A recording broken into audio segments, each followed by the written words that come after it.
je vais parler un peu du cycle menstruel de la femme. Ça commence avec l'hypothalamus, au niveau du cerveau, qui va produire l'hormone GnRH. Puis cette hormone va stimuler l'adénophyse pour sécréter les FSH puis le LH.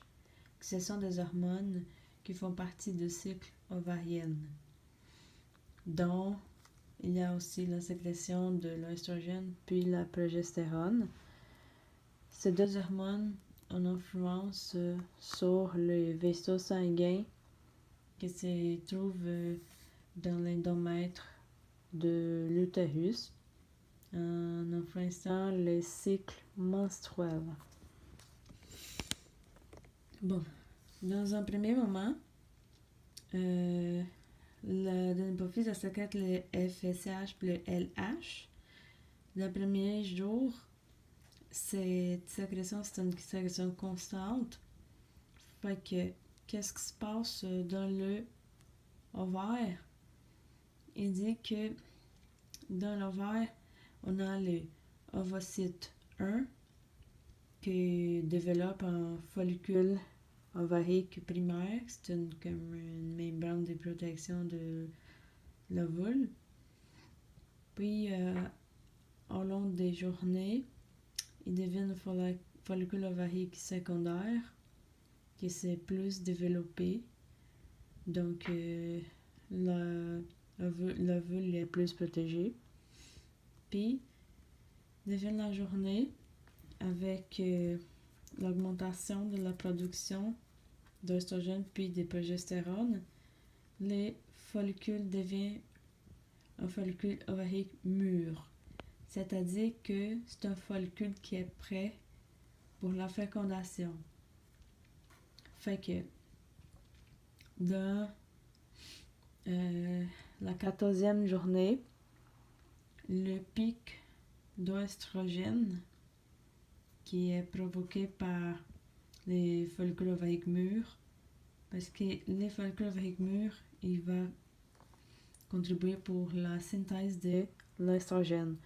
Fait que cette pic gérée de la synthèse de l'œstrogène provoquée par le follicule ovarique mûr, ça va possibiliter un pic de l'hormone LH.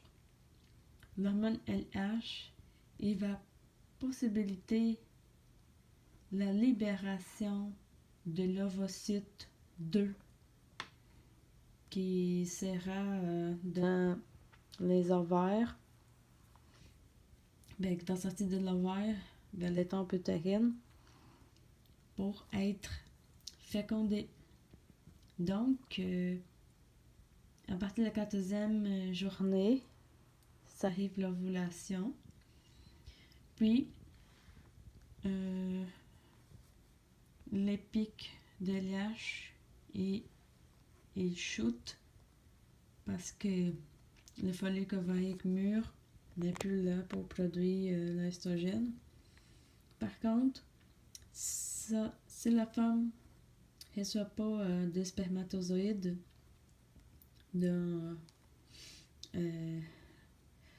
si la femme ne reçoit pas de spermatozoïdes, c'est-à-dire que l'ovocyte n'est pas fécondé, il y aura la formation d'un corps jaune.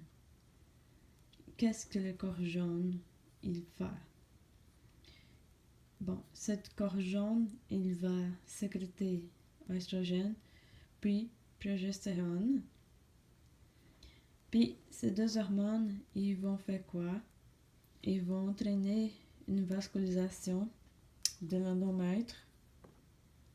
Puis, ça va maintenir, l'oestrogène va maintenir l'épaisseur de l'endomètre. Tout ça, c'est pour recevoir pour recevoir l'ovule fécondé. Mais, après 14 jours, si la femme n'a pas reçu de spermatozoïdes pour se faire féconder l'ovule, le corps jaune va devenir un corps blanc. Le corps blanc, c'est-à-dire que la sécrétion de progestérone et estrogène va chuter. Donc, il va y avoir ce qu'on appelle de menstruation. C'est la desquamation de l'endomètre. Puis, à la fin de toute la desquamation de l'endomètre, les cycles de la femme retournent au bout avec production de FSH, LIH, puis toute la maturation du follicule ovarique, l'ovocyte 1, en ovocyte 2. En tout cas, c'est tout.